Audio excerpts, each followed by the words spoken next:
Bonjour, je m'appelle Jean-Philippe Pia et je voulais vous présenter aujourd'hui l'apprentissage de la continence dans l'autisme parce que je trouvais que c'était très important. Alors, je suis formateur, je suis intervenant dans l'autisme et je suis aussi une personne autiste diagnostiquée au centre expert. Donc, pour commencer, je vous propose qu'on aille faire un petit point sur la continence et surtout sur la partie étymologique tout d'abord. Pourquoi j'utilise le terme continence et pas propreté? D'abord parce que quand on est professionnel, on va d'essayer d'éviter d'utiliser des termes péjoratifs pour la personne, puisqu'en fait, d'être incontinent ne veut pas dire être sale, hein, tout simplement. Donc effectivement, quand on est parent, qu'on utilise le terme propreté, moi je comprends tout à fait. Là, en tant que professionnel, il est important de garder l'idée que c'est un apprentissage parmi d'autres. Ensuite, qu'est-ce que recouvre la continence? Elle va recouvrir la continence diurne et continence nocturne, hein. Souvent, on travaille d'abord sur la continence de jour, puis après, on va aller sur la continence de nuit, hein, en tant que parent ou en tant que professionnel. Et puis, bien entendu, on va aussi faire la continence urinaire et la continence des selles, sachant que, évidemment, la continence urinaire, pareil, se travaille au préalable avant d'engager souvent la continence sur les selles. Finalement, pourquoi la continence est un problème dans l'autisme? Alors, ça c'est une vraie question importante. D'abord parce que globalement, on constate un retard global de motricité fine et générale.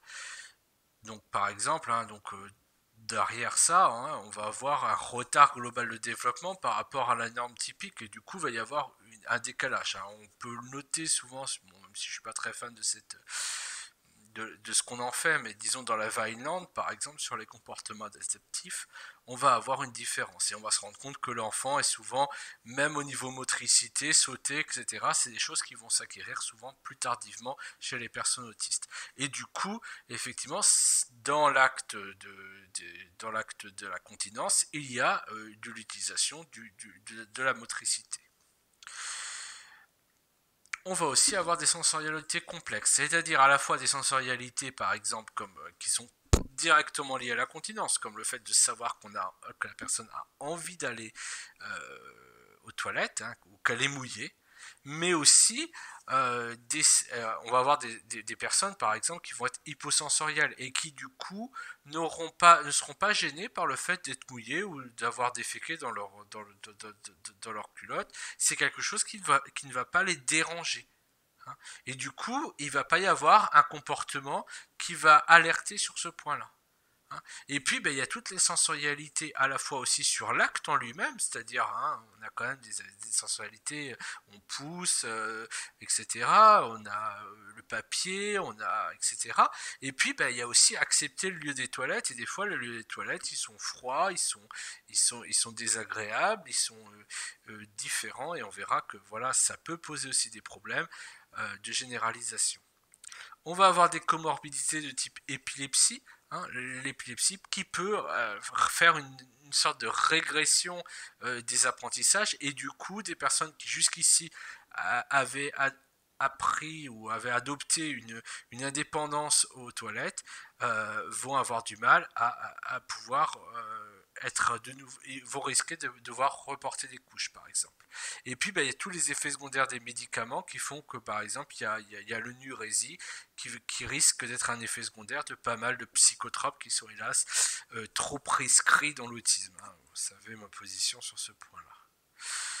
Il y a aussi effectivement les restrictions alimentaires et les troubles gastro-intestinaux qui sont très présents dans l'autisme, les deux côtés, et qui vont faire que par exemple on va avoir des personnes comme moi ou d'autres qui vont avoir des colopathies fonctionnelles par exemple et qui vont alterner constipation et diarrhée et du coup forcément quand on a ce type de profil il est évidemment beaucoup plus complexe de développer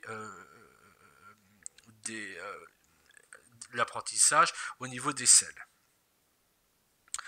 On va aussi avoir quelque chose qui est important et dont je parlerai un peu plus tard, c'est le manque de généralisation. C'est-à-dire que, effectivement, une fois que la personne va acquérir le concept, enfin, va acquérir la continence dans un lieu, ça ne veut pas dire qu'elle pourra l'adopter partout, hein.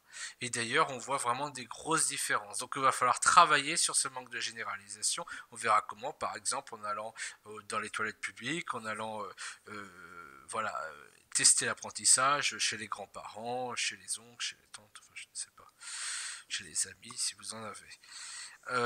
La résistance au changement aussi, hein, donc le manque de flexibilité, ou alors un intérêt sensoriel de passer des couches aux toilettes, hein, donc de se passer de couches. Alors c'est pourquoi moi j'envisage pas du tout de passer par exemple par le pot.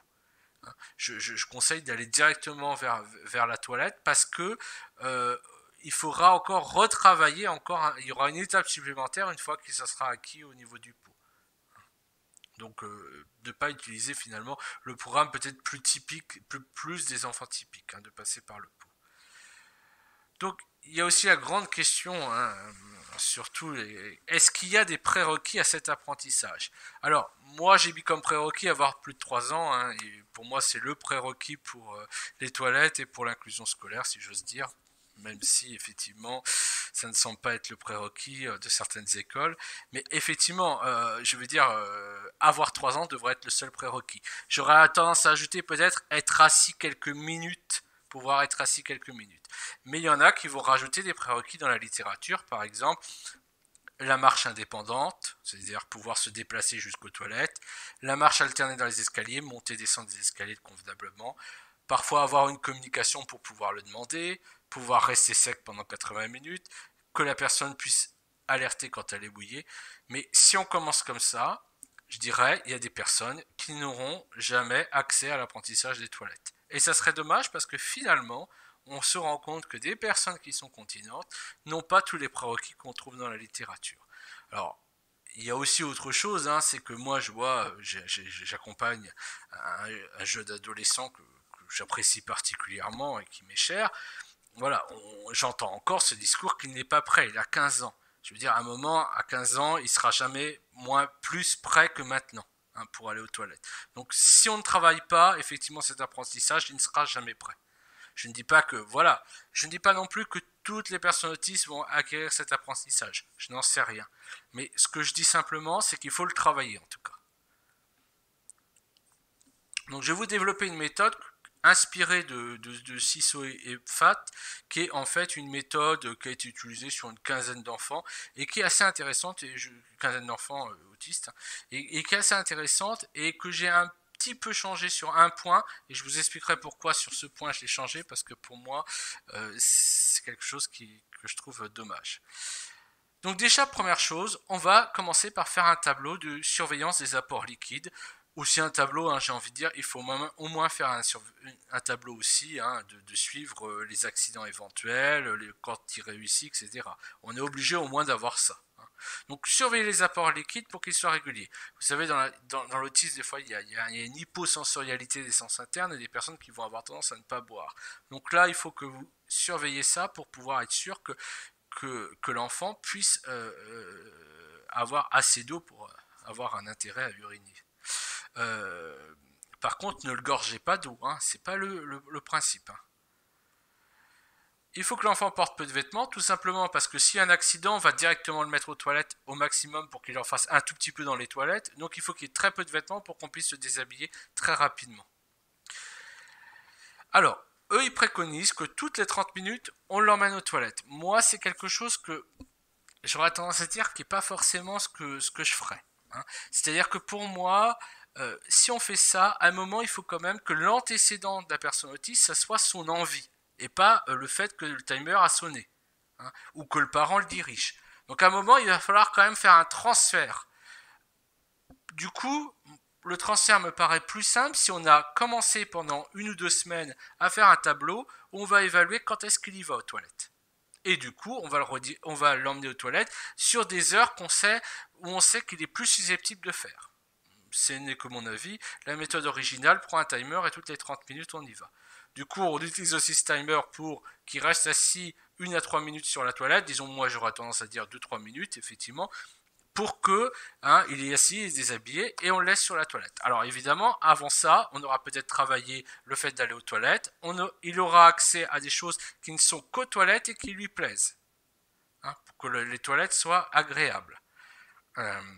Et donc du coup, s'il urine, on le félicite de façon tangible et sociale. Alors soit on fait, alors c'est pareil, si le paramètre social n'est pas acquis, on peut effectivement lui donner quelque chose qui lui plaît, etc. Quelque chose d'assez fort, hein, pour que ça soit vraiment agréable et qu'il sache que vraiment le fait de renforcer, c'est pas le dressage, contrairement à ce qu'on se dit, c'est face à une personne aussi non orale, lui donner les clés de ce qu'on attend de lui, puisqu'on ne peut pas lui donner toujours oralement, parce que de façon réceptive, il n'a pas forcément les acquis pour le comprendre.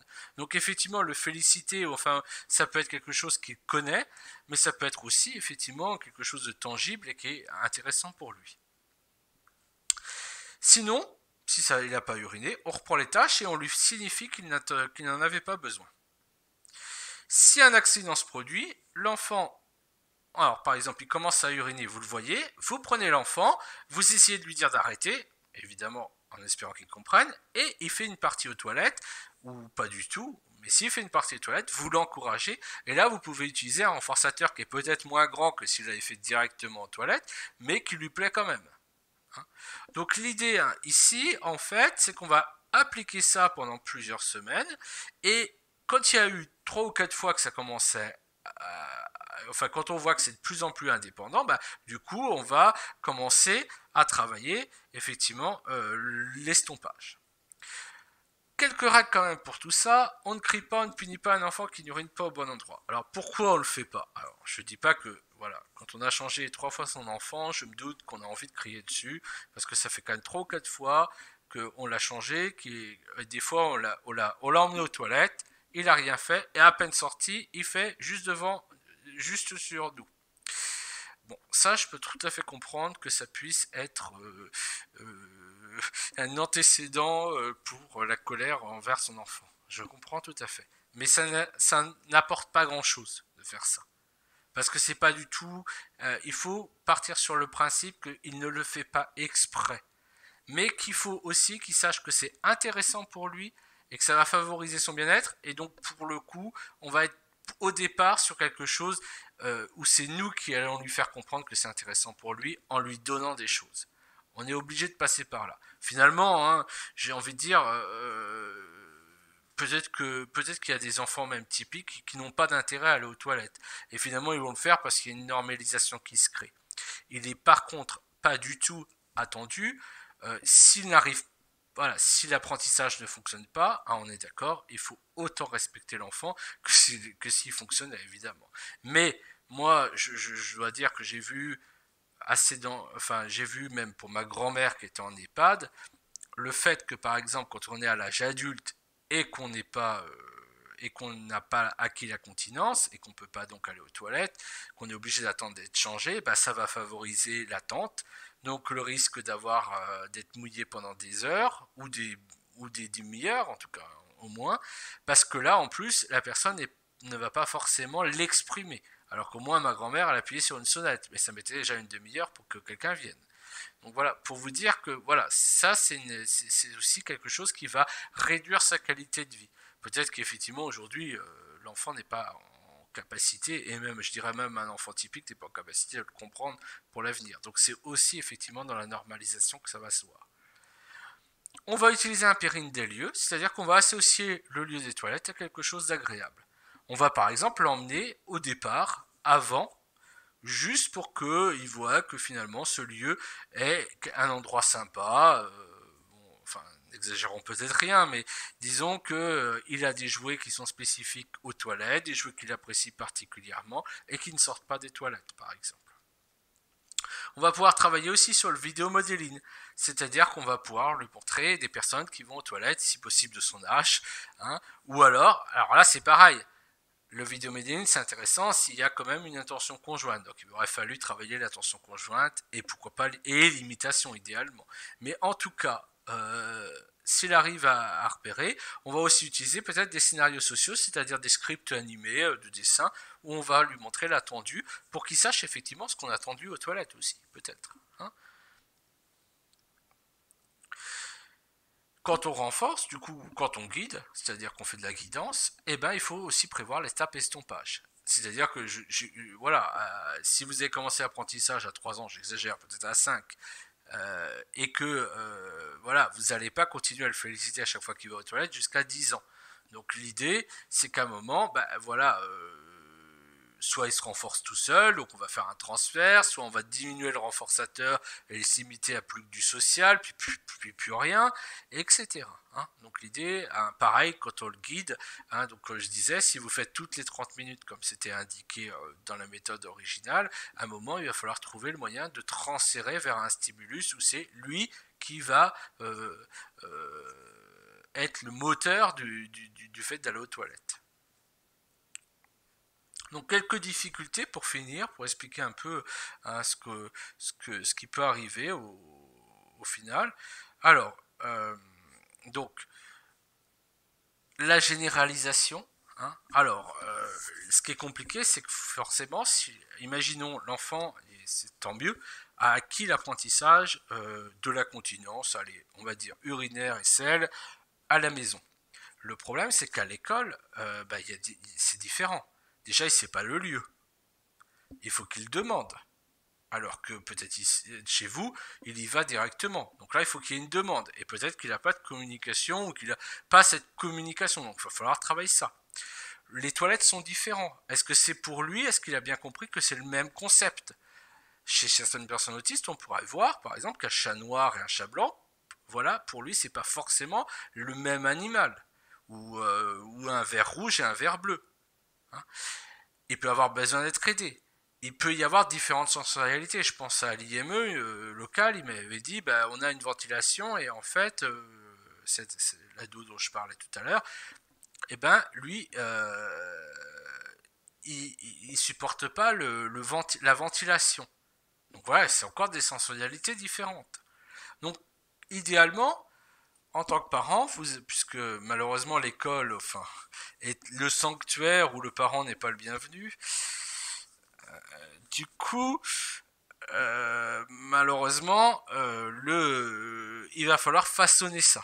Donc, il faut aller par exemple, dans les toilettes publiques, chez des amis, pour pouvoir lui apprendre. Alors, au début, on va plus le guider pour pouvoir lui apprendre à aller, je sais pas moi. En ce moment, c'est pas possible, mais aller au McDonald's, etc. Et espérer qu'à l'école, du coup, ils comprennent que ben, finalement, c'est un concept général où il peut aller aux toilettes. Et puis idéalement, hein, au moment où vous avez le loisir de pouvoir parler à la ESH, si au moins soi-disant la réunion de rentrée, puisque souvent il ne faut pas discuter directement, essayez de voir si vous ne pouvez pas justement qu'elle indique l'endroit et qu'elle le guide au moins au début peut-être sur les toilettes. Bien entendu, la propreté diurne n'empêche pas un travail sur la propreté nocturne. Hein. C'est même un peu différent parce que du coup, ça va être forcément l'envie. Vous n'allez pas réveiller le gamin toutes les demi-heures pendant la nuit pour qu'il puisse aller aux toilettes. Hein, pour reprendre la méthode. Donc du coup, on va peut-être sinon utiliser ce qu'on appelle la wet alarm. C'est une alarme qui permet de savoir quand l'enfant est mouillé. Hein. Alors, par contre, pour le coup, le problème, c'est que ça va réveiller l'enfant et ça va vous réveiller vous, donc c'est pas forcément quelque chose de très agréable. Mais en tout cas, ce que j'ai pu constater, c'est qu'effectivement, alors il va y avoir parfois des accidents, donc dans ce cas-là, ce que vous faites au moins, hein, c'est surtout avant qu'il dorme, vous l'obligez à y aller. Hein. Alors pour le coup, hein, ce ne sera pas son envie qui va être déterminante, mais ça va être vous.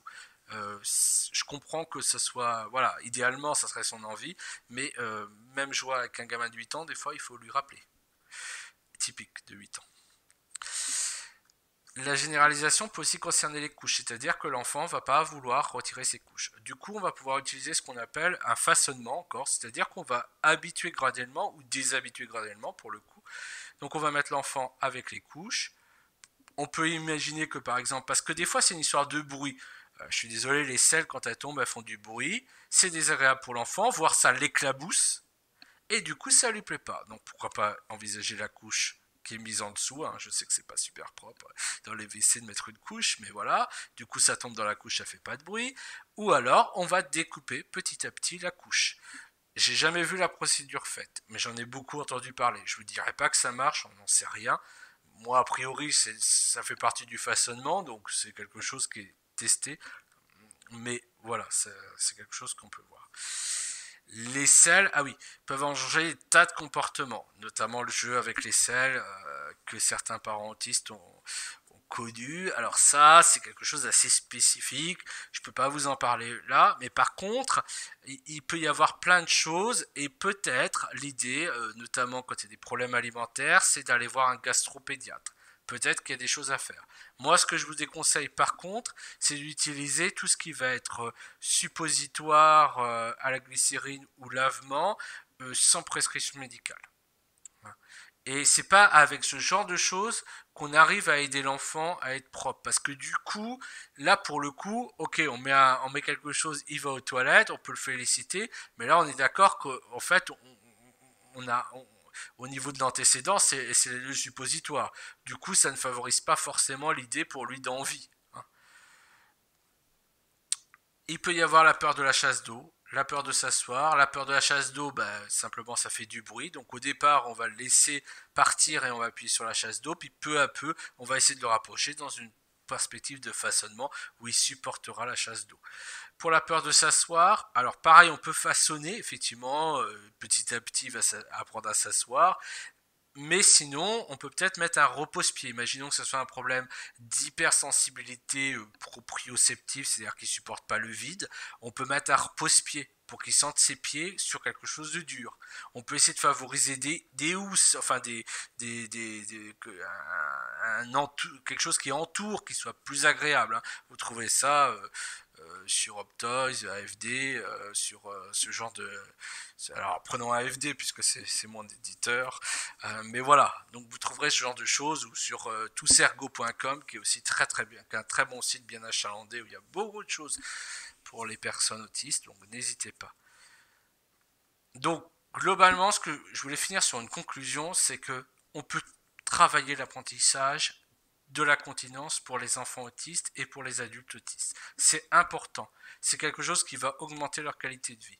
Après, si l'enfant ou l'adulte autiste enfin, s'il n'y a pas de développement d'apprentissage, si effectivement il n'est pas continent, évidemment, hein, il est important que cet enfant soit accepté tel qu'il est et respecté, aimé, et aussi bien que s'il était continent. On est d'accord sur ce point. Hein. Le problème, c'est pas de le forcer à la normalisation, c'est de savoir que s'engager dans ce travail, ça va forcément l'aider dans sa qualité de vie future.